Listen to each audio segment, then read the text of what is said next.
So this is Voiceless Utterance speaker event. Give a round of applause for our speakers.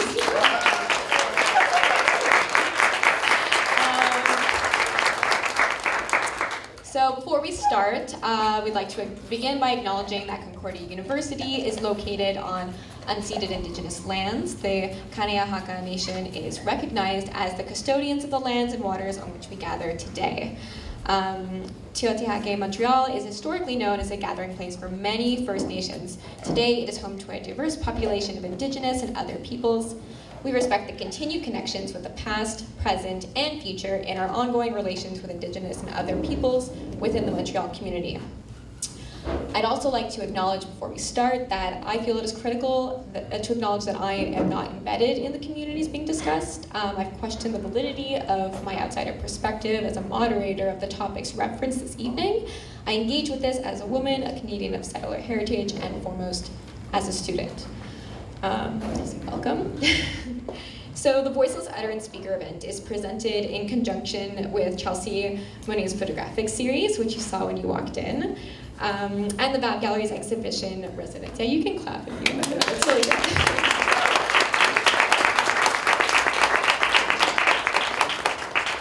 So we have 4 panels today, each a practicing artist and or curator, and they'll be speaking about their practice and engage with a critical Q&A reflecting on their experiences as African creators and consumers in Western art spaces, which we'll get to at the end. So after each panelist presents, we'll then take a short break, about 15 minutes, and come back for the Q&A.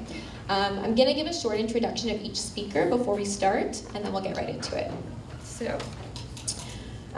Firstly, we're going to have Nene, who's an artist, writer, facilitator, and creative director whose work focuses on intergenerational learning, embodied knowledge, and coalition.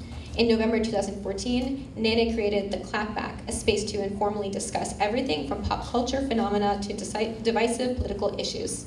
Since then, Nene has had the pleasure of moderating discussions on topics such as microaggressions, iterations of love within racialized communities, instances of popular Black cultural production, as well as invisibility, identity, and culture within a Canadian context. In August 2016, Nene co-founded Collective Culture Montreal, a platform that celebrates the voice of Black, Indigenous, and people of color through the collaborative development of multidisciplinary content and programming.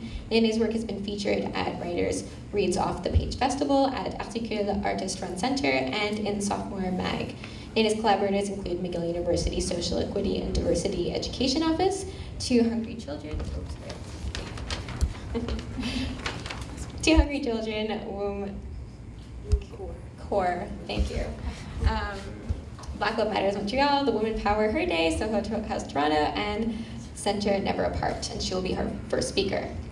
Our second speaker will be Kosi, who is a Nigerian-Canadian visual artist. Her work aims to combine critical theory and visual arts practice and explores the role of art as an interactive and disruptive force.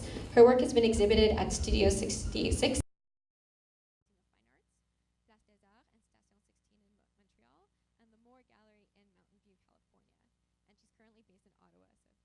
for coming in today.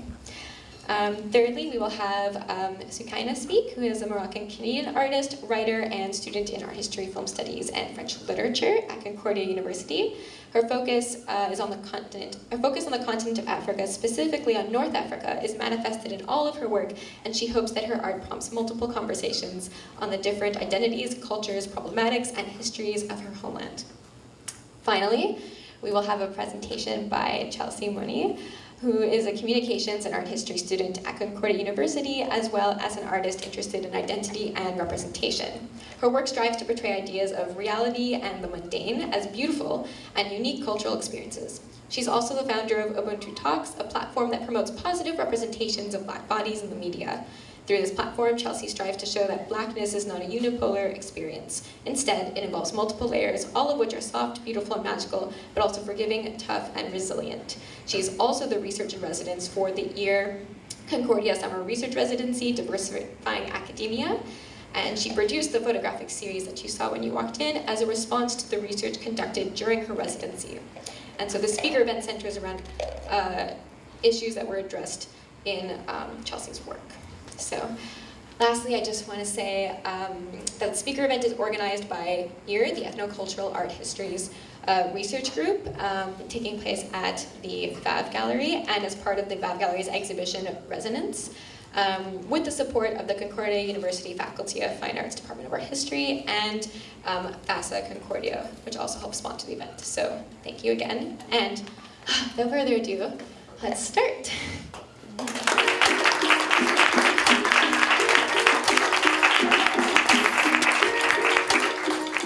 Hi. So yes, as previously mentioned, my name is Nene, and I use they, them pronouns. It was a bit of a struggle for me to figure out what images to show you today because most of my work centers on creating interpersonal experiences that aren't necessarily documented because documenting or archiving them could modify their nature. And then the rest of my work is mostly text-based, so I didn't know how to show you pictures of that. So I figured I would show you a combination of pictures, and I would also read something to you that I feel is fairly representative of my practice, who I am, and what I try to explore through my work. So I wrote this during one of my latest projects in February, and yeah, I'll just read it for you. I am Nene Myriam Konate. I am Nene. I am Nene Kamara. I am my grandmother. I am Myriam. I am Marie-Lydie Myriam Pierre-Louis. I am my mother. I am Konate. I am Bakari Massama Konate. I am my father. I am, hi, miss, how can I help you? I am, excusez-moi, monsieur. I am whatever you want me to be. I am whatever you need me to be. I am loved. I am cherished. I am disrespected. I am improvising.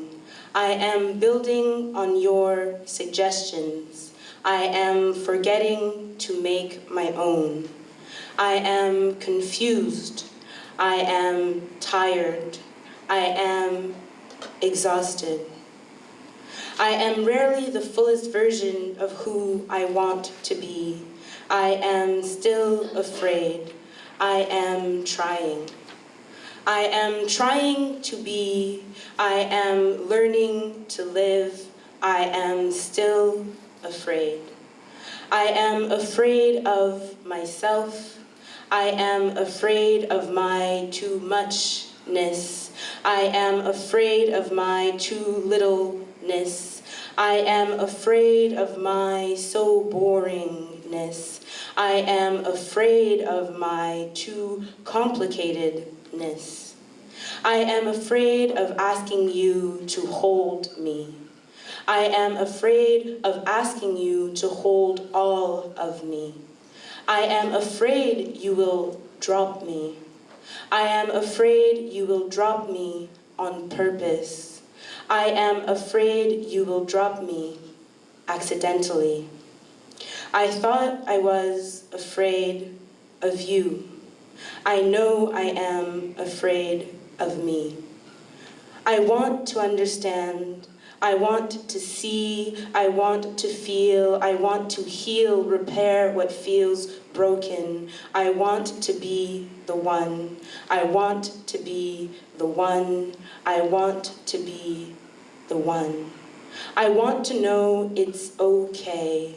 I want to acknowledge that this is different from thinking it's okay. I want it.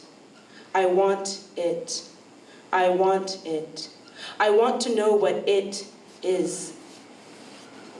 I want to be more comfortable in my safety.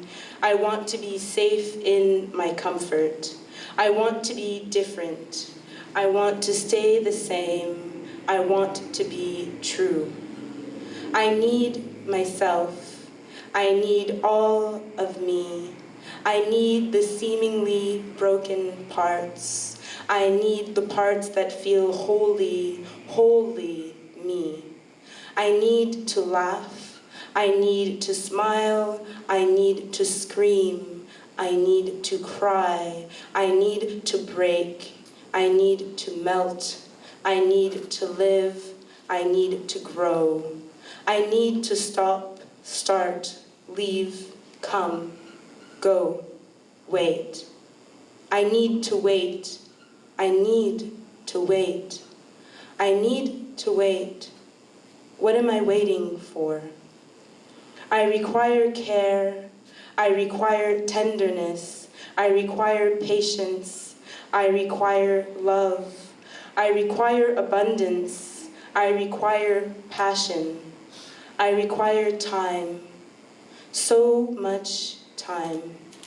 I require dreams, illusions, mythologies.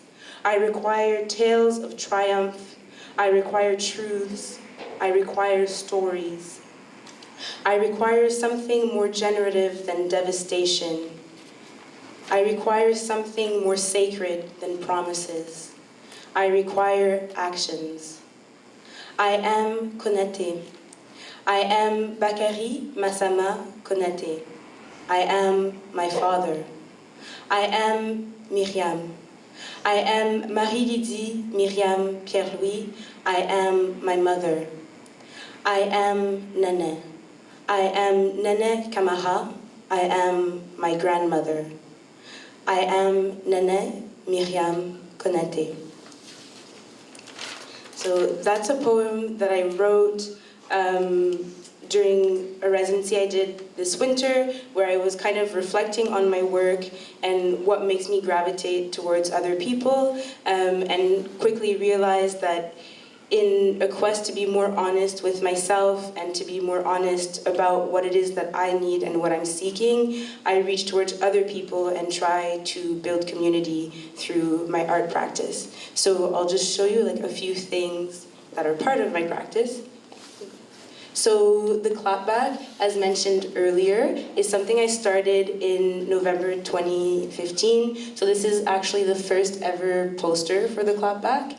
And the description is a talk for colored girls who have considered screaming when the microaggressions are too much. So I guess in that point in my life, I was just very fed up of being in institutional spaces, namely Concordia, where there was absolutely no space to properly address my Blackness and the ways that systemic violence was impacting my experience of my Blackness or my African heritage. And so I created this event series to speak with people who might have been going through similar experiences. And then the next slide shows you the poster for the latest clapback. So you can see that it's a big step up from my little hand-drawn poster. And my friend and collaborator, Keisha Chung, did the graphic design for this. And so the latest clapback session was actually a manifesto writing workshop, and some of the people who are in this room today participated, and I'm very happy to see them here.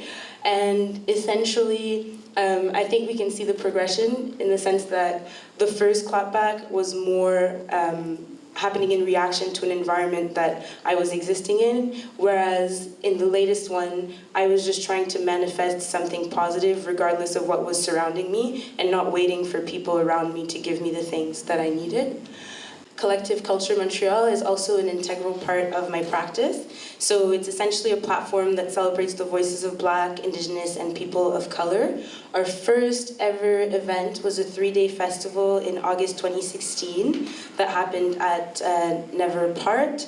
And in that, there were a series of public discussions, installations, performance pieces that kind of raised questions about what it means to be a racialized body living in a settler colonial context and how we could build solidarity with each other. And then, yes, and also, this is one of my latest projects. I tried to keep stuff from like this year to put in the slides.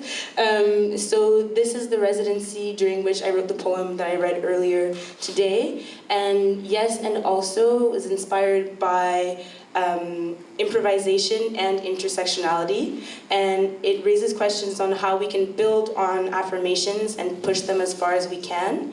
So this was born kind of out of a desire to move away from identification through negation, because I feel like as a millennial, that's something that I'm very exposed to. People who are non-this or people who are anti-that for very valid reasons. But what does it mean to be rooted in being for something? What does it mean to be like 100% pro-Black outside of being like anti-racist or anti-capitalist, etc. So I tried to push those affirmations as far as possible during that residency and invite people to do the same. And yeah, go to the next slide.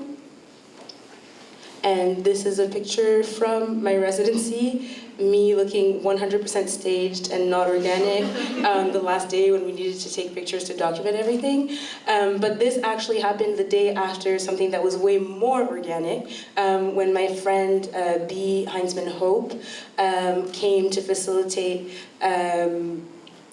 I don't know what we would call it. It was a performance intervention where we were performing acts of care for each other in this gallery space and asking questions about if a space of that kind could hold like two queer racialized bodies caring for each other. And it was an interrogation on if those things actually happen in public space in Montreal. Are we used to seeing queer racialized folks caring for each other or being cared for without being persecuted? So that was a bit of the setup. People sat on the steps. We had like candles. It was very nice. There were massages and foot soaks.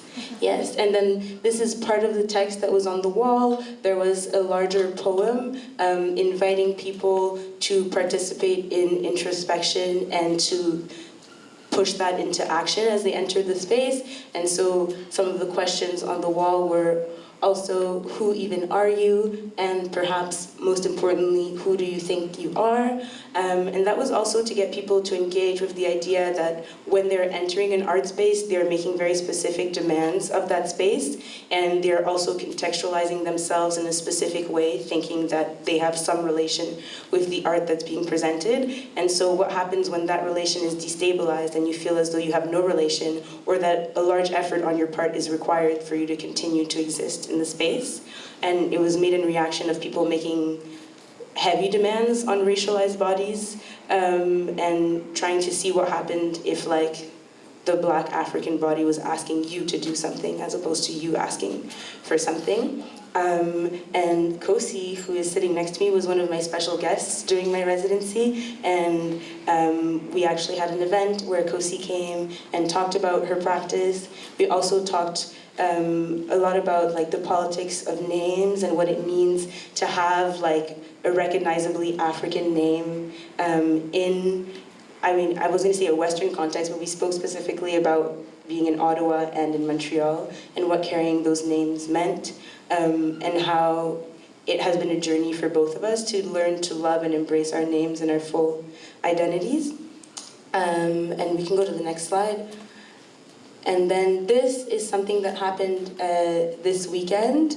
So this is something where I kind of stepped out of my role as an artist and curator and did production. So we partnered with two wonderful people from New York named Coley and Philip to bring the Afro-Urban exhibit to Montreal for the first time. And Afro-Urban is a project that brought 12 different artists from the African continent together for an exhibit that spoke on urban life in Africa, to kind of compare and contrast each artist's perspectives, see what the commonalities are, but particularly to see how rich and diverse the continent is, and how urban centers, because they're imbued with so many political implications, because they're usually the points of contact with the rest of the world, or historically were the points of contact for colonizers as well. So how much of that influences architecture, how much of that influences social fluidity in these spaces, but how much of what is happening in those spaces is also rooted in their cultural specificities. So that's something that happened just this Saturday.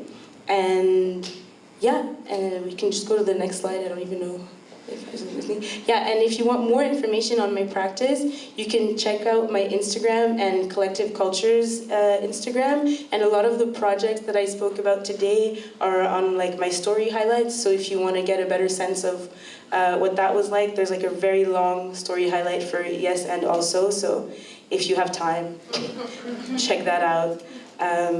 Yes, thank you so much.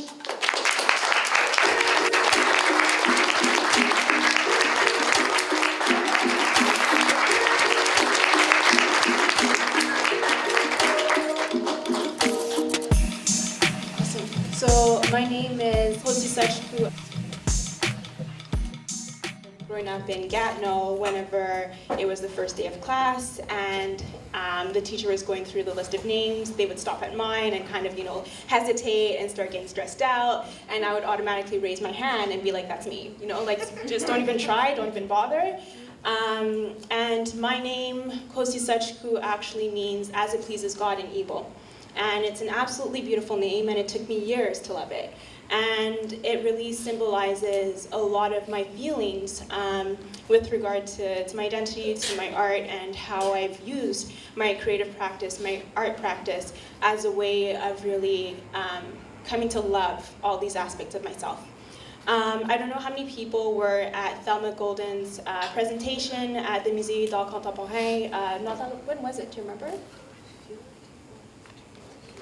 No, it was like November, right? Okay, sorry. Anyways, that was a while ago, yeah.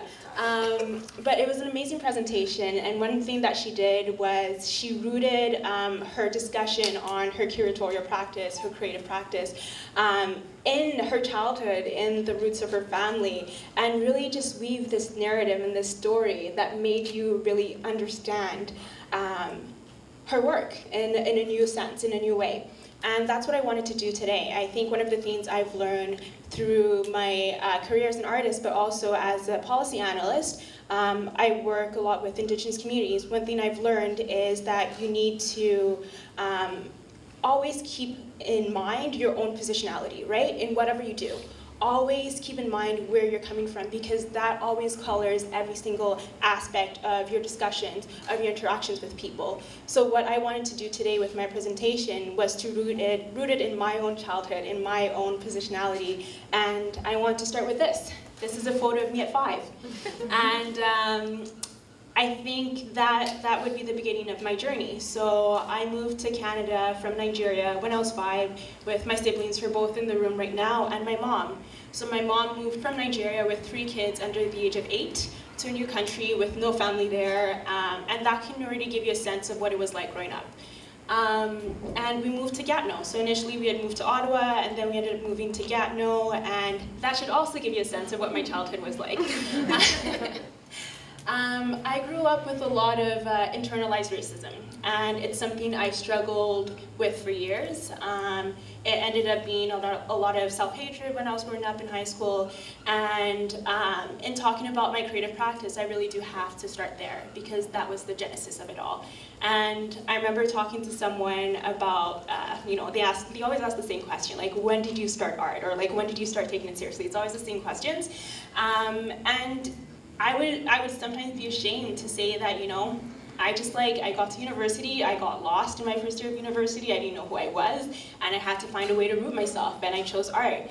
And sometimes I feel as if it's not the sexiest story, but it is the story. And I think it's really important to be authentic and honest about our practice. I think in terms of thinking about my practice, there are 2 principles: authenticity and accessibility. And those are things I always want to hold on to. So moving to the next slide. So I talked a little bit about my first year of university, and I'm going to say this also. One thing I want to do in this presentation is really present my creative practice as an evolution. I think it's really beautiful to look at the creative practice as something that isn't stuck in one period of time, right? So if you look, since I started at 19 to where I am now, everything has changed so much. It's evolved with me as I've grown as a person, and I think it's really important to not just look at where I am right now and kind of just see that as who I am as an artist. It's important to start with the things I'm not ashamed of. I need to stop saying that, and I think that's part of the problem. is that because they're not necessarily aligned with my politics right now, I want to dismiss them, but I can't. They're part of who I am, just the same way that the genesis of my art is in that self-hatred and that internalized racism. I can't dismiss those things. They remain with me. So this is one of my first pieces, my first series. And the title of it was Ezenwani, which means Queen of Women and Evil. And it's kind of interesting to me that that was what I held on to when I was in my first year of university and struggling. I ended up going back to that, to this mask that is meant to symbolize nobility and queenhood. And these are things I unpack later on, but at that period of my life, that was exactly what I needed. I needed this representation of Black womanhood. I needed this link back to my culture, to my heritage. This was what I needed at that time. And this was my first series as someone who really identified as an artist. And as much as I don't put it on my website, but I'll still talk about it now. And this opened up some doors, not necessarily to contemporary art institutions, but it did kind of establish me as an artist in Montreal and allowed me to get to my next piece in the slideshow. So this was the piece I had up at the Montreal Museum of Fine Arts. So it was an exhibition that was organized in collaboration between the Montreal Museum of Fine Arts and the Michael Jean Foundation, and it was essentially with, I think we were about 8 artists, Black artists from Montreal. And we were told to go to the Montreal Museum of Fine Arts, go to the permanent collection, and find one piece to respond to. And already that was the premise of the exhibition already tells you something, where we are responding to these mostly white pieces created by, there's a total lack of representation in the permanent collection, so the fact that we had to respond to that already, whatever. So the piece I ended up choosing was a piece by Prudence Seward at the theater. And I remember seeing that piece and just being like, this is really cool, because it basically depicts 2 women at a theater, this space of culture, by themselves, without men, kind of like this feminist statement of the time, right? So I go home, I do research, and I'm like, yeah, this is kind of cool, until I see her painting of Black women, and there's a total disconnect. So she paints white women in these kind of like portraits that show their confidence, they're poised, and it just, it is a feminist statement, right? And then you see her depictions of Black women, and they're naked, and they're hunched over, and they're not looking at the viewer, right? And it kind of highlights this power imbalance between the painter and her actual subject. And just like, it just didn't match up in terms of like the times. Like when she was painting this isn't how Black women were representing themselves. This isn't how Black women were, right? But the fact that she decided to depict them in that way, and then when you contrast that to the way she was depicting white women, yeah, I ended up choosing that as my piece, and I wanted to respond to that. And this piece is entitled Modernity. So it's modernity, but it's M-other, and then nitty. So you're kind of emphasizing the other. And what I wanted to do with that piece, and this was from like 2014, so it's still pretty dated. I don't remember when it was. So with this piece, I kind of wanted to look at the relationship between Black women and modernity, and how we're often the foil for modernity, right? So for her to cast the white woman in this modern new light, she then cast the Black woman as this primitive thing, right? And that was exactly what it was. And I remember at the time when I was doing research for this, I was reading Lauren O'Grady's article, which is, Reclaiming Olympia's Maid, I believe, and she talks about Black women and white women being the, you know it, yeah, of course you do. She talks about it, Black women and white women being the opposites of the same coin, right? So with this piece, I was trying to, again, these are old pieces, so I wouldn't necessarily, this isn't what I would do now. What I wanted to do here was to represent the complexity of Black womanhood and how you couldn't just like fit us into this one box. So I had different depictions of Black womanhood on different sheets of plexiglass, so that when you're looking at it from the side, you can kind of isolate each depiction, and then from the front, you see them all together. And this ended up being interesting because in discussions later on, there was one woman who was who took offense to the fact that I had included the woman in the short smoking, because the other ones represented that kind of like noble representation of Black women, and this one was the kind of like, the girl that's, the woman that's bringing us down. So I ended up writing an article, writing an article about that and about the trouble with respectability politics that ended up being on For Harriet, and it was just a really great experience. And then if I move to the next one. This one was of Canaries in Revolution, and this is from 2014-2015. And this one was kind of interesting. So I was in Montreal while I was studying. I didn't study in arts, I studied in economics. And at McGill, and a lot of the opportunities I had as an artist at the time while I was in Montreal came up during Black History Month. So every February, I would have like all these people reaching out to me, do you want to be part of this, do you want to be part of that? And then the rest of the year, it's like there's nothing. It's always, there's just nothing, there's a total absence. So then I got approached to be part of this all-women exhibition at Station 16 in Montreal, so on Saint Laurent. And I was like, yes, and it wasn't in February. I was like, oh my God, amazing. And then, yes, I was super excited about that because not only is it an all-women exhibition, not only is it not in February, it's also in the street art gallery. So this art form that's basically been gentrified. So here I am going into this gallery and reclaiming that space and bringing myself into it, right? It ended up being a terrible experience for other reasons. But I ended up creating this piece of Canaries and Revolutions, and this was around the time, it was in 2015, because it was around the time that you had the Say Her Name movement, right? So you had these images in San Francisco of women protesting in the streets of San Francisco, bare-chested. And I remember at the time it made me think so much about the 1929 Women's War in Nigeria. Is anyone familiar with that at all? So I think, and don't quote me on this, I think it was one of the first anti-colonial revolutions in Nigeria at least, and it was basically Nigerian women waging war against British colonial rulers, right? And the way they did that, they employed traditional practices, like very disruptive practices, where they stormed native courts, they stormed into prisons, and that disruption, and a lot of this, it was those images of bare-chested women in San Francisco, it's the same images in Nigeria in 1929, and I just saw this relationship. And then the other thing is the canary. So canaries in coal mines are basically a sentinel. So you bring a canary, they would bring canaries into coal mines, and if there was a lack of oxygen, the first thing to die would be the canary. And if the canary dies, if it stops singing, you have to evacuate the coal mine, right? So it ends up being this metaphor of the thing that will basically perish under or suffer oppression first, and kind of is the sentinel that people need to pay attention that this is an issue for everyone else, right? So there's this it's a metaphor that's been used, and I saw it used for the first time with respect to Black women by Melissa Harris Perry. Is that her name? Yeah.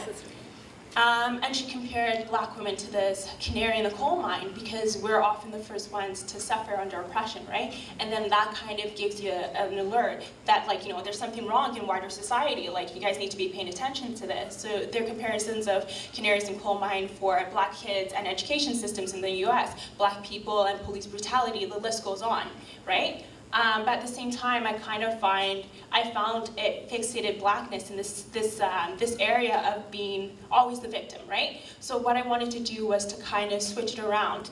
And that's where the last piece here, which is the quote on the halo, is the last shall be the first, or the first shall be the last, and the last shall be the first. And I heard that when I went to a screening of Concerning Violence, which is a documentary based on Frantz Fanon's it's a chapter in one of his books, I don't remember which book, and that was a line there. And for me, when you put all of these things together, it told a story where the canary is at once this symbol of oppression, but also can be a symbol of the vanguard. So I was trying to switch it around, where the last, in these moments of revolution, becomes the first, becomes that vanguard, right? So for me, that canary became this motive of oppression, but also revolution, right? So this is what that piece was. And it ended up being a motive that I still use it in my artwork now. And then this was my solo show in Ottawa at Studio 66 in September of last year. And this is the exhibition I'm most proud of. So between this one, the last piece of Canaries in Revolution, and this one, there was a period of like 2 years where I was on hiatus. I hated all my work, and I just wanted to, everything I created did not meet my expectations, did not meet what I wanted for myself. I wasn't happy with it just didn't connect with my artistic vision. So I stopped creating for 2 years. And I ended up getting an offer for a solo exhibition from Studio 66 in Ottawa. And I was like, great, this is an opportunity to start again and start afresh. I totally changed my practice. I went more towards photo-based work. And I ended up still focusing on Black womanhood, but really starting to focus on myself and using myself as the muse. And it ended up being, I was talking to Joanna about this, the creative process for this exhibition, I think kind of hurt me mentally, because it wasn't that great for my mental health, to be honest. It made me go back to a lot of old wounds I thought I had addressed. And it was basically like peeling a Band-Aid off of this festering wound. And using yourself as muse can be great. I mean, there's that Frida Kahlo quote that everyone likes to use, but it's also very painful. It's extremely painful. And yeah, after the exhibition, I suffered a little bit, and it took me a while to get better. But the exhibition itself was great. And essentially what it was very much inspired by Frantz Fanon and his chapter in Black Skin, White Masks. His 5th chapter is the lived experience of the Black man.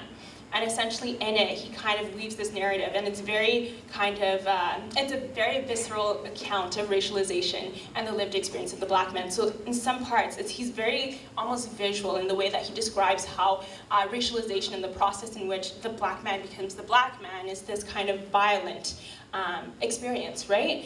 And for me, it was something that really struck me. And it was a response to phenomenology, which is the study of lived experience. It was a response to Maurice Merleau-Ponty's phenomenology in particular.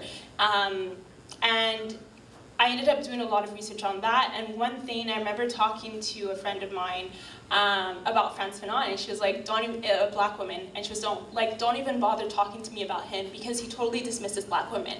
And the same thing in this chapter. There is one line in that chapter, and it's basically, of the Black woman, I know nothing, and that's it. So he has this entire chapter dedicated to the Black experience, focusing on the Black male, because that is the Black. The Black is the Black male, and totally just dismisses the Black woman. So with this exhibition, what I wanted to do was basically visualize the lived experience of the Black woman. And somatic satiation is drawn from the idea of semantic satiation, which is what happens when you keep saying the same word multiple times and it ends up losing its meaning. What I wanted to do was have numerous representations and depictions of Black womanhood, to the extent that you end up forgetting what you're supposed to be, what you're looking for in terms of that Black woman.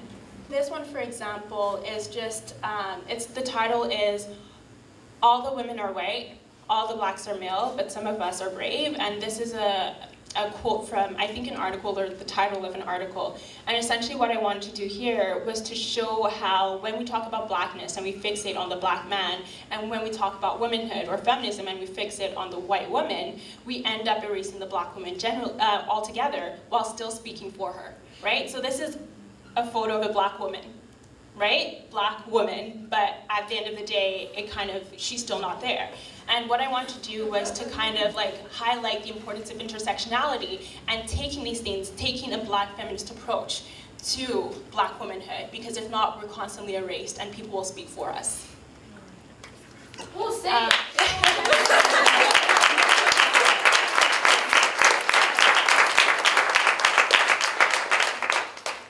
Next one. And this one you can't see at all, but I'll try and describe it instead. So this piece, one thing in terms of theory that I've been going back to is this idea of positionality and standpoint theory, where depending on your positionality, you have access to a different kind of knowledge, right? And when you're using that and speaking about Black women, what it often tells you is that if you constantly focus on the knowledge that's produced at the center, you're losing out on the knowledge that's produced at the margin that can actually benefit the rest of society. So there's an emphasis, there's an actual, there's a benefit to recognizing the knowledge that's produced at the margins, because it gives you something that you don't have, right? So in my work, I tend to go back to this a lot, and this piece basically did that in the way that the viewers had to interact with the piece. So depending on whether or not you were looking at the piece head on, you would see a reflection of yourself because there was a mirror at the back. But if you moved to the side, you would end up seeing the actual image. So basically what the viewer had to do in order to see the image of the black woman, they had to abandon their position at the center, move to the margins, and that's when they saw the black woman. So if you remain in that position of the center, you will see a reflection of yourself because you are only seeing your projections, the projections, your biases, and any projections, any fetishization, any fear you have of the black woman, it's basically, it's you, right? You're not seeing the black woman, you're seeing yourself. In order to see the black woman, you have to leave all of that. So that was what I did. So I'll talk about can you go to the next one? And then here again, this was one of the pieces, and again, it's that motive of the canary. So in this piece, in the exhibition generally, it was a two-part exhibition almost. The first part was looking at the objectification of the black woman, or how I I explored my own objectification, how I feel objectified in society all the time, in artist spaces, in any space really, because they're mostly predominantly white spaces that I exist in. And then the other half of the exhibition was really focusing on how I reclaim my own subjectivity. And I used that motif of the canary again, because this is something that has become personal to me, and this is something that represents my own subjectivity. It's how I've been able to take this symbol of oppression and turn it into something that's a vanguard, that's revolutionary. And then the pieces in the back, those ones are also really personal, and I'm not necessarily going to speak to them now. You can ask me a question later, maybe. But when I had a presentation on the exhibition, I cried when I talked about these ones, and that just tells you how difficult the creative process for this was. The next one.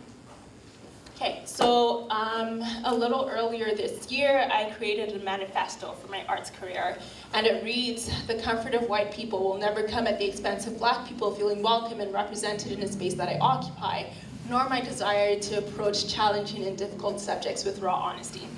And even though I say, quote me on this if I stray, I'm kind of revising this at the same time, because one thing I've been struggling with is the burden of representation for black artists. If I'm constantly thinking about making black people feel represented in the space that I occupy, what does that mean for my ability to speak about these subjects with raw honesty, right? So if there's that white audience, but there's also the black audience, and I feel constrained by both because of that burden of representation, and this is something I struggle with a lot. And the next one. And this is a quote from my sister when I was preparing for my solo exhibition last year. And I have a show coming up in January in Hall, Quebec, so next to Ottawa. And I'll be doing installation art for the first time. So I'm really excited about that. I'm really stressed out. I'm struggling with it a lot. I've been procrastinating, so I haven't actually done much. But wish me luck.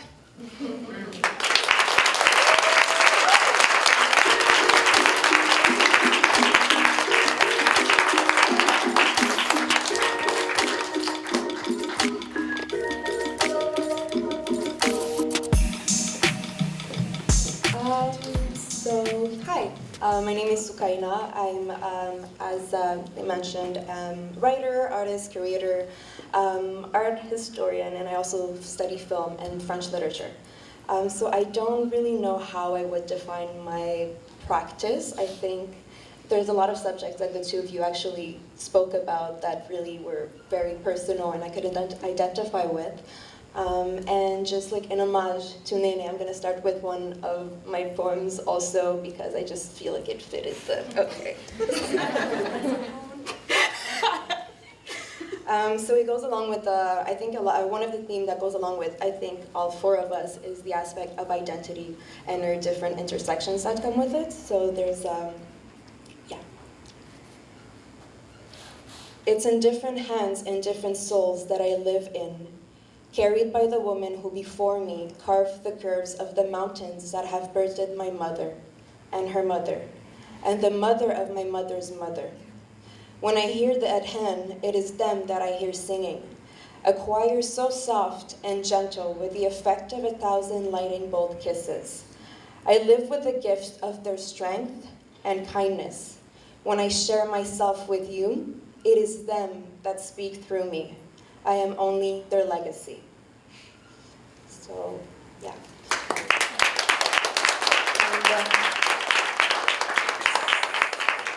So I think for my practice in general, I've been doing or curating shows or just sharing art, I think this is my second year doing so. So this is actually a picture of my first show that I curated, which was here at the VAV Gallery 2 years ago. So it was April or March 2017 for the Art Matters Festival. And I think it was during my first year, and I applied as a curator. And what I did, it was called Untitled, and it was basically a BIPOC-only show, because for a lot of the topics that you covered already, in a lot of institutions or like just art places, I felt very erased, or I didn't see myself or the people I hang out with, or just my entourage. I didn't feel like I could find myself in those spaces. I felt very alienated from them. And so I wanted to create that space. If no one's gonna give it to me, then might as well make it, right? So that's kind of what I did, and I applied, and they selected me. So I think I worked with around 9 artists, and it was a total mess from beginning to end, but it did end well. But so I think the 3 next slides are just like pictures of the event, so I'll give a bit more detail about it. What happened is, it was my first curated show. I was the first year, and Art Matters, as you probably know, at least the people who go to Concordia or in the Fine Arts Department, is a student-run festival, and they usually pair you up with a professional gallery or art space, where you kind of meet the creator, the director, and they kind of help you understand how that aspect of the world works. So what happened with my show, it was, out of all the shows that were created that time, mine was the only one who wasn't given a professional space. And I thought that I was a very, very problematic thing to do, whereas my show was the only BIPOC one as well.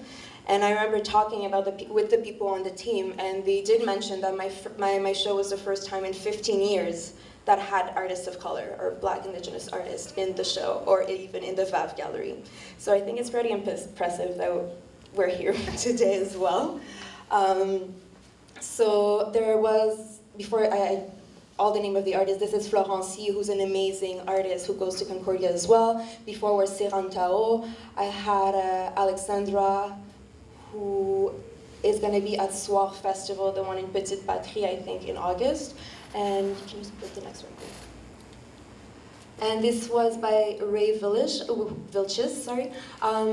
They were a student from California who was in an exchange here. And I think it was the first time also showing something in a gallery. So I enjoy working with people also who do not necessarily have the experience yet, because I feel like I do have a position where if I have access to resources or opportunities, I feel it is very important to share that with people who do not have those same privileges. You can put the next one. This is Tala, who's an amazing performance artist as well, who also, I'm going to talk about it later because I did have a show in June, thank you, in June, and Tala was an artist who performed again for the other show. So, on the side for fun, I also I do photography. I think I only started about a year ago with an old camera that my mom kind of like gave to me as a gift, and that was the time I went to Morocco last summer, and. Moulay Idris, Iman, which means faith in Arabic, was basically, this is the monastère Moulay Idris. So it's a very religious, well, more spiritual than religious space in Morocco, in a very it's in a small city. It's like tiny, it's like 10 minutes, you can make the whole city basically. And this is a very famous spiritual place where people go there to kind of like repent and just like heal in some kind of way. And I remember I went there and it was a very, very difficult and hard time in my life, and I had a friend who told me before I left, you should go to Moulay Idris. And I was like, what the hell am I going to do there? So I went. But, and I remember we went inside. I was with my mom, my sister, and my mom's friend, and we went there. And I remember I felt very, very anxious. And I remember just sitting down on the floor, and out of nowhere, I just started crying, but not just like tears, but like ugly, ugly crying, sobbing. And I just feel like the energy was so strong. And I remember the other people, they were mostly elders, like Hej, as we call. And they came up to me, they kind of like throw rose water on my face, which is a sign of like to purify a bit your soul some kind of way. And they were kind of praying for me. And it was just such an overwhelming and amazing, beautiful experience that those two pictures, I think, are taken from the outside of the entrance and then the inside of the entrance. So basically my experience from outside of it and once I was inside of the temple. It's part of the other picture that's going to come after, but it is called Nos Nos, which means half-half. It's kind of obvious why.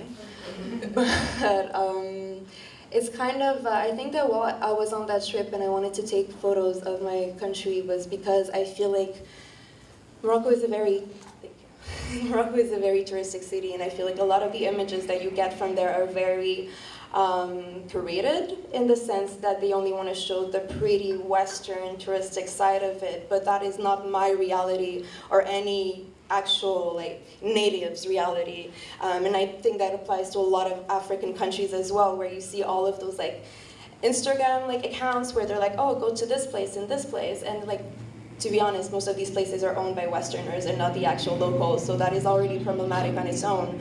And I wanted to kind of like share my own experience of the fact that they are half burned, as well as the next one, which you can put, by the way, kind of a plays with the theme of Nor Here Nor There is actually another poem that I wrote, but it was basically on the kind of like complexity of being a first-generation kid. So really not belonging neither here nor over there, basically too foreign for one and too modern for the other.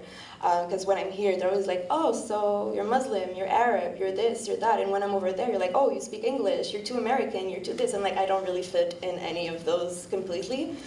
So it's kind of a play with that problematic that I find I still struggle with. And I feel like a lot of like first, second generation kids struggle with a lot. Yeah, so those are just other pictures you can, yeah. Also, this was,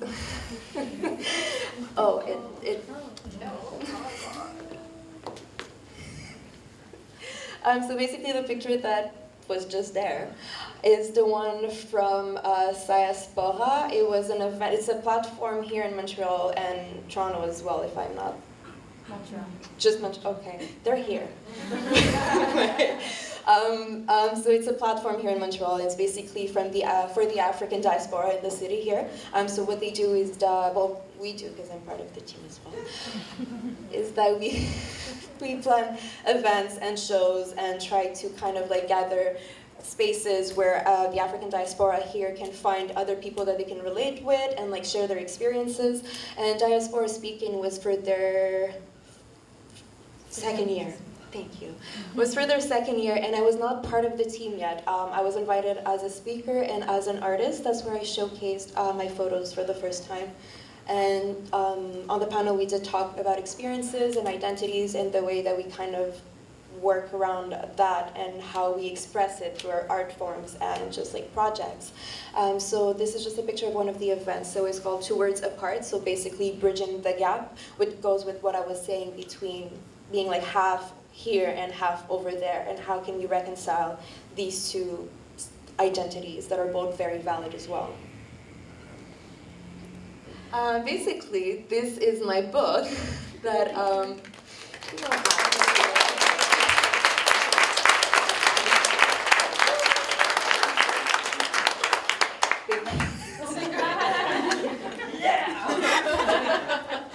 Thank you. I published this book. It's my first book, so I published it in April 12 of this year. I don't even really know how to explain it.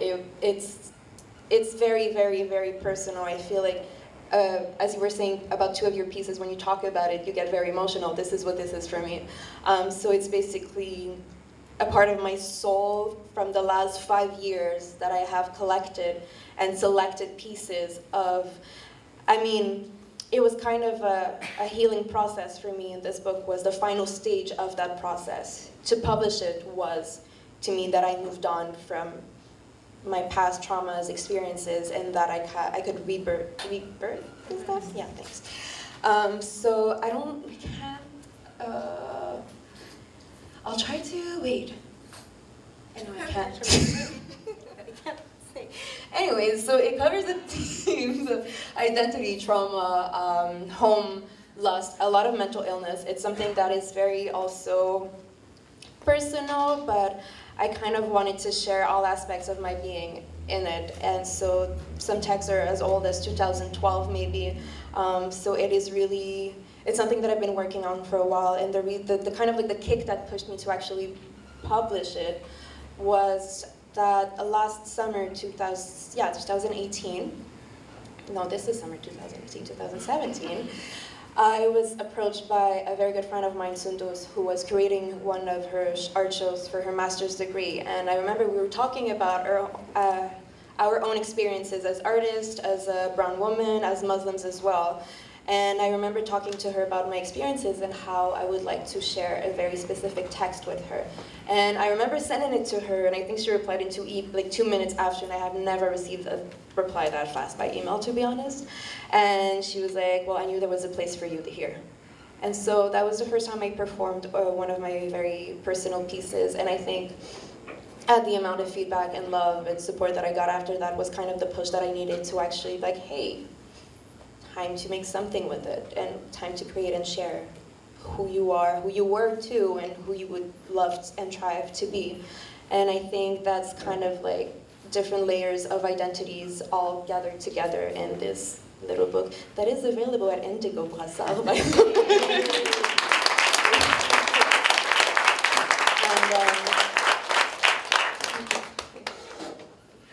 This is okay, so SOIR, I don't know if you guys know SOIR Festival. I think it's the third year only. It's a small art festival that, what they do is that it's only for one night, so they kind of block small neighborhoods in Montreal. This is the first time they did it in Mont-Royal. And what happens is that a lot of the stores there are like cafes and even like dry cleaners. They kind of become galleries for one night. And so they actually approached me, I don't remember, like before my book launch, and they wanted to talk to me about my work. They heard about my show with Art Matters, and they were interested in what I was doing and my process with the artists that I work with, the values that I have in the work that I do. And they wanted to collaborate with me, so what they did is they offered me to create a whole show under SOIR Festival. So they gave me the place and told me you can select any artist you want, and it's really up to you. And that was a very amazing experience for me. So this is Tala, the same artist who was in the previous picture with the projectors. And so we had different interactive pieces. There was spoken word as well as visual art. And yeah, so that was a very interesting, they're doing Petite Patrie and Beaubien in August, if you guys are interested. But yeah, you can go. Oh. This is funny because I haven't watched that actually, but I just still put like a little, it's still SOIR's podcast. They did a podcast and I was invited to talk about identity and kind of like visibility and diversity in the art world. And I kind of talked about my own experiences, and they discussed with two other artists, Leonie and, I forgot. Her last name is Singh, she's a great artist. And we did discuss about our own personal experiences or different intersectionality, or identities. And it was really interesting to have like different kind of experiences shared, but still have some similarities between them, and kind of wanting the same conclusion, but not coming from the same places or not having access to the same resources. So I put the link there for like I don't want to hear myself, but you can put it.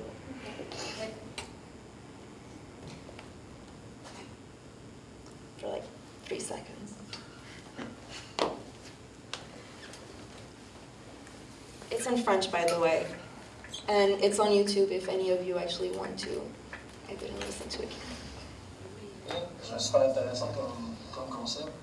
Oui, mais en fait, je trouve que la meilleure façon d'approcher ce genre de personnes-là, surtout dans ce I genre think de at that contexte, point the question that was asked is how can people approach someone and ask them, like someone who doesn't know a specific topic or subject, such as well, the main conversation in this place and in Voiceless Utterance is the fact that a lot of Africans feel erased and they're talked about by non-Africans. And in the specific question, he asked me, how can people, let's say non-African, who wants to share more knowledge about the continent, about different art practices, an artist who doesn't have a lot of knowledge, can bring forth that in spaces and discuss them without falling into the being, taking someone as the token African student or teacher or whatnot. And I think the two words that are very, very important, well, one word actually is very just being transparent and honest and acknowledging that you don't necessarily know everything about a subject, and you're letting the person know, hey, I'm interested in this, I do like the knowledge, but I do want to share it, and I'm giving you the space and resources to do that. So would you be interested? And I think that's one of the topics that we covered in the podcast. So you can stop it, please. And we can post it. Well, that was the last one. So basically, that's what I do. I do a lot of different things, but the main topics and subjects are very much the ones of identity, of intersectionality, and just being able to provide resources and access. Accessibility, as you mentioned, is a huge part of what I try to do, and these are different things that I have done in the past. I don't know what the future holds for me, to be honest, so I can't really say anything. But if you are interested in my work, I am working on a website soon, but you can find me on Instagram at Lucid Corpse.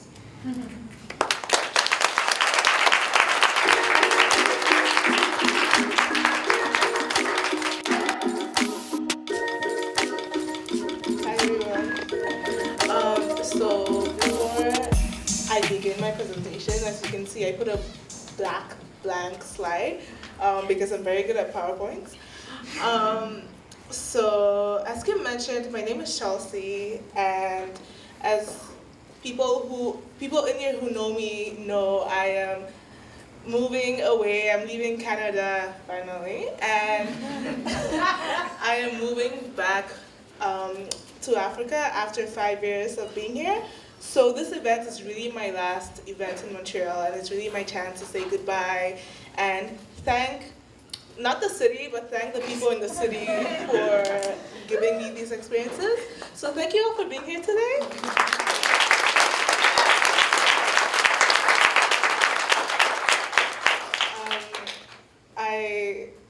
My head is spinning, so I'm gonna take this slow. Please bear with me. So 2 years, actually no, I'll start again. My work is really interested with the ideas of the mundane and the things we do daily, because I really view them as unique cultural experiences. So a lot of my past work has involved the Black experience and what that means to me, as well as other Black people. And now, this year at least, I'm really seeing my work move into the idea of Africa and Africanness, and who is representing who, and what, even though I don't like the word, what authenticity is, meaning what is my African experience. So I'm going to start with my past work. 2 years ago, I created this platform called Ubuntu Talks that is interested with representations of Black bodies in the media. So I'm a communication student, and media is, let me say, used to be my thing. I don't know where I stand right now. But every media thing that I would look at really represented Black people in a way that I couldn't relate to. So the way I like to say it is we're either over-empowered in the sense that, you know, there's a Black woman doing everything at once, she's rich, she has a good man, like all these really, really positive things, but it feels like an overload, like this is not real life. So it's that image, or there was a suffering Black person who just, everybody knows that image, you know, the criminal, the one who can't get anything right. So it's like really this idea of a binary, and I didn't fit into any of them. So I came up with this idea of creating a platform where I could ask everyday Black people to talk about their own experiences. And what I do with this platform is I I interview people, just regular Black people, and get them to talk about different things. And it's really, again, this idea of the everyday, it's not scripted, it's people talking about just what they do every day.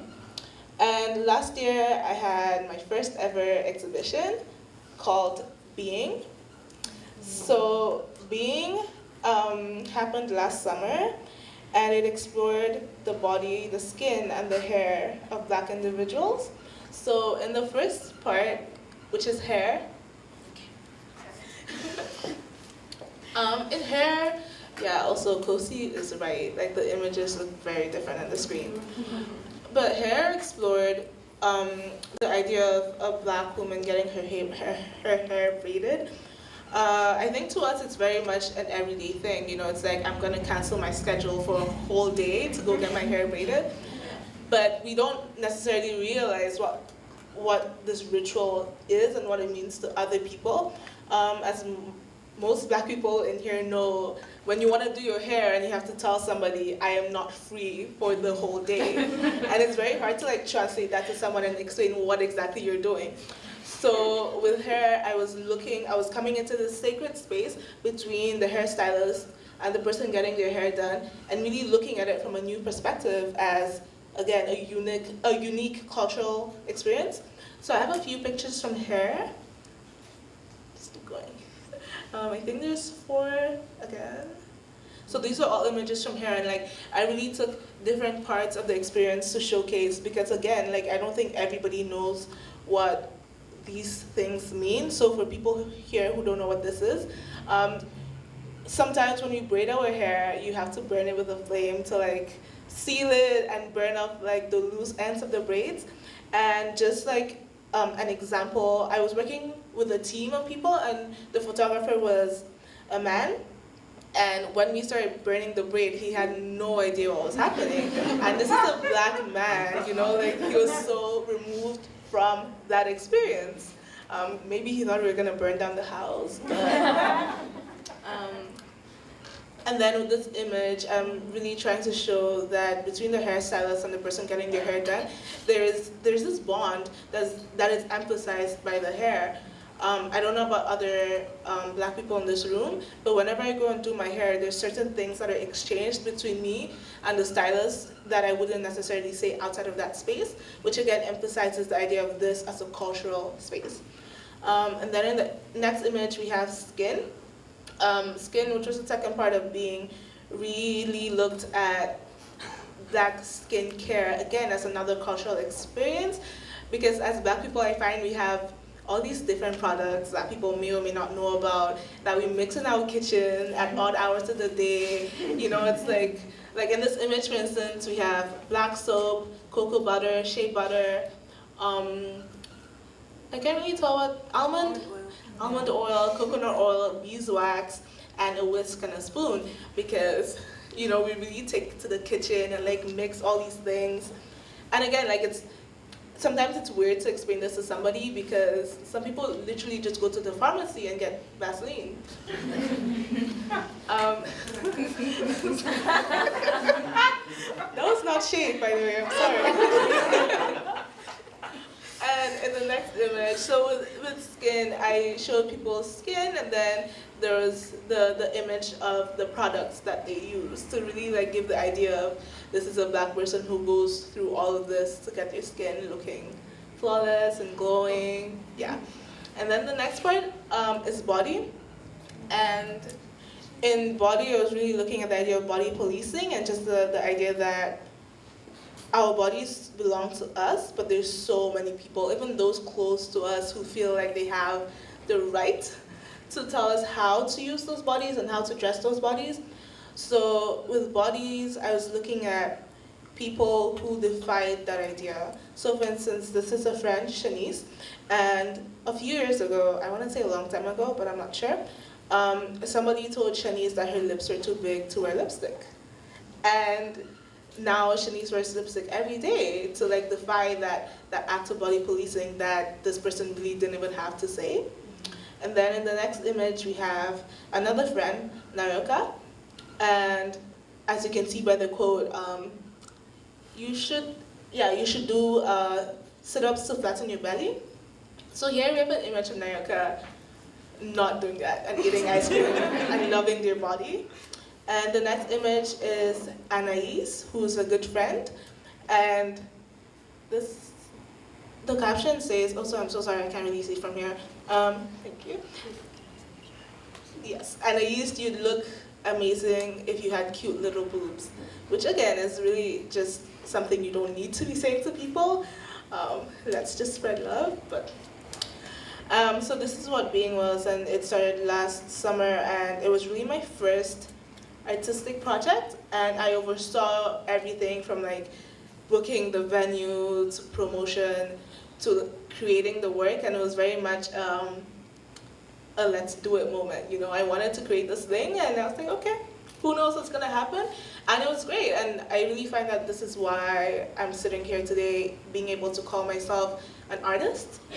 And then the second exhibition that I did was my first ever residency, which I got in, I want to say October.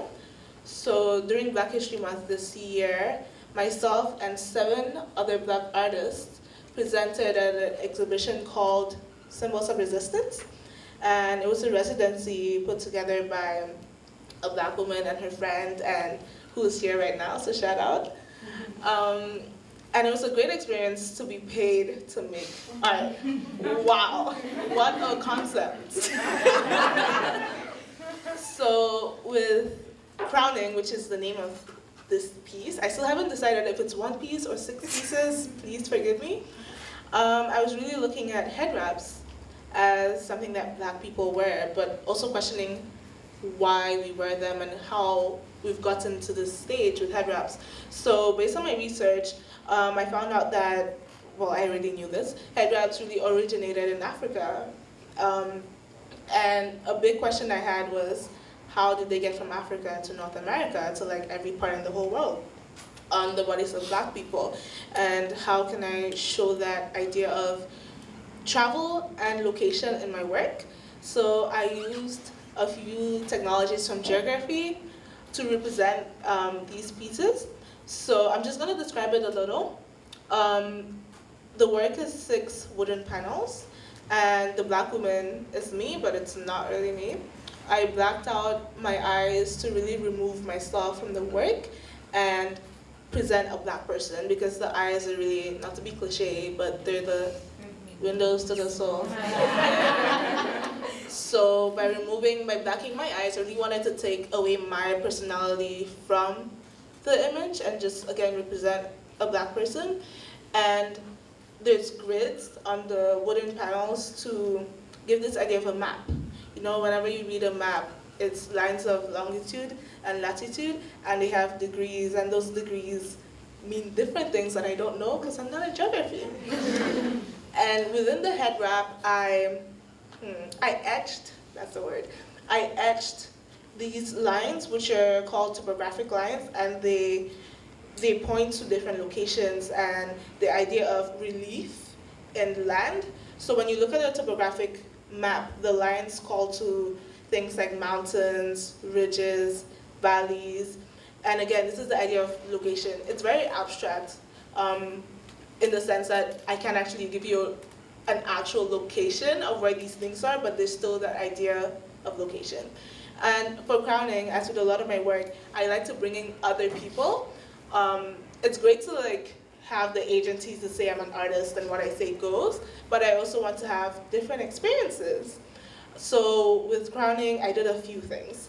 One of them was the exhibition, which is in an art institutional space, but I was also thinking of how to take this project out of that space.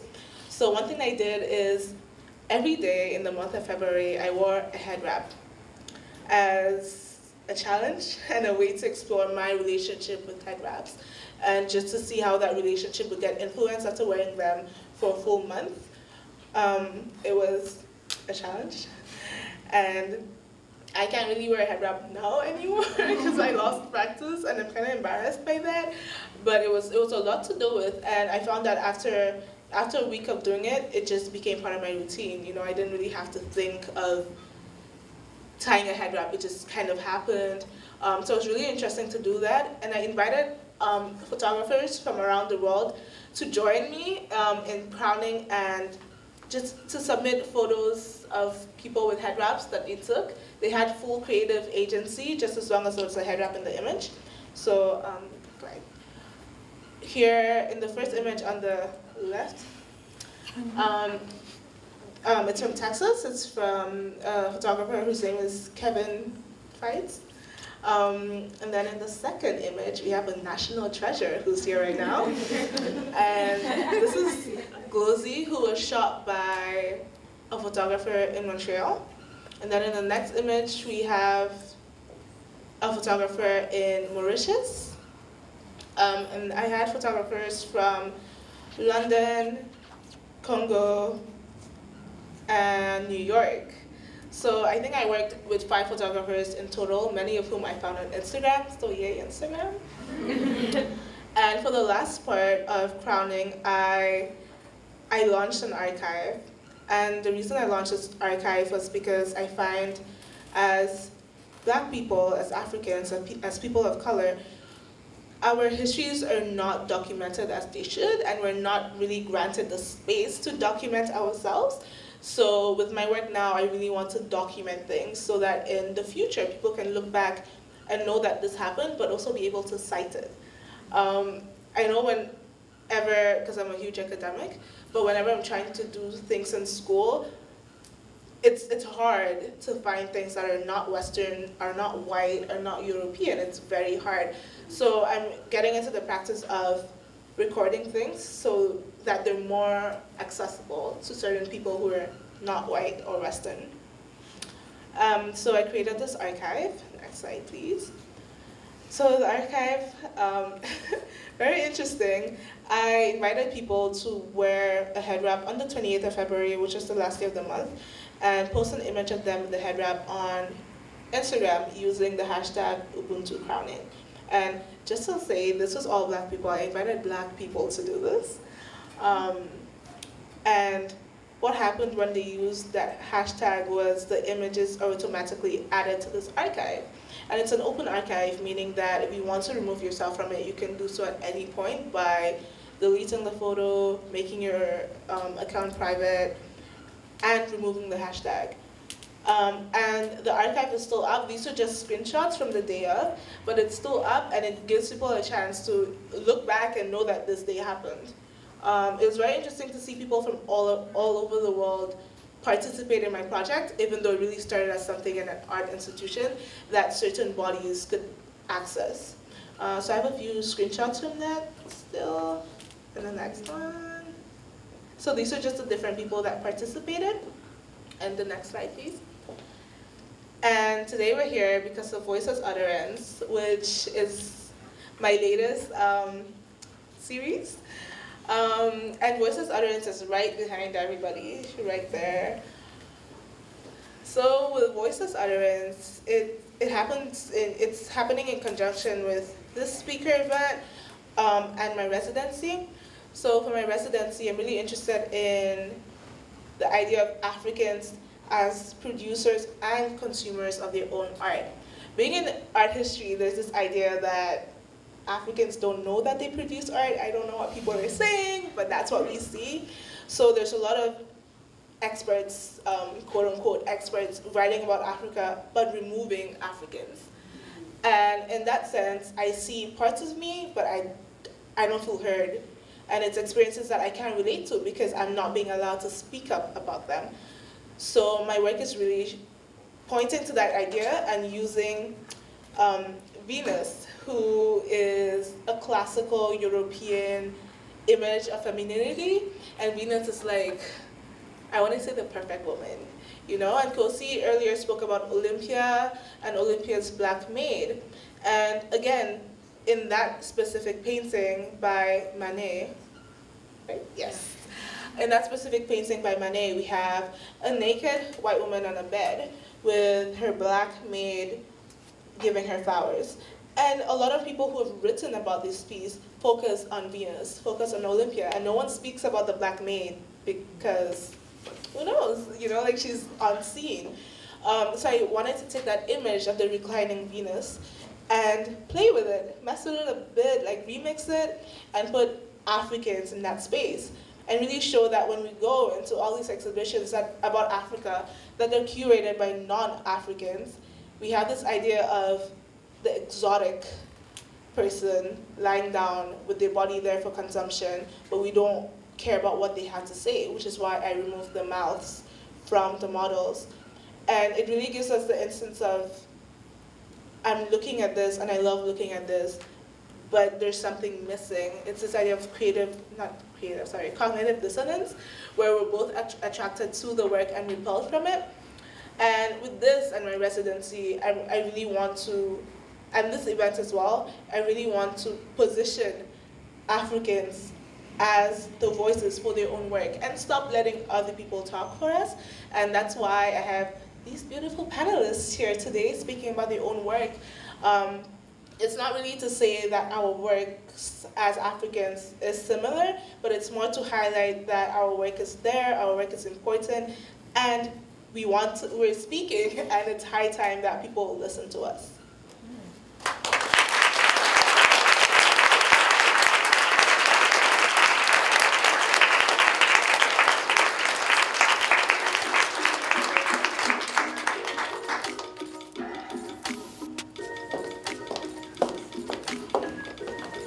So much.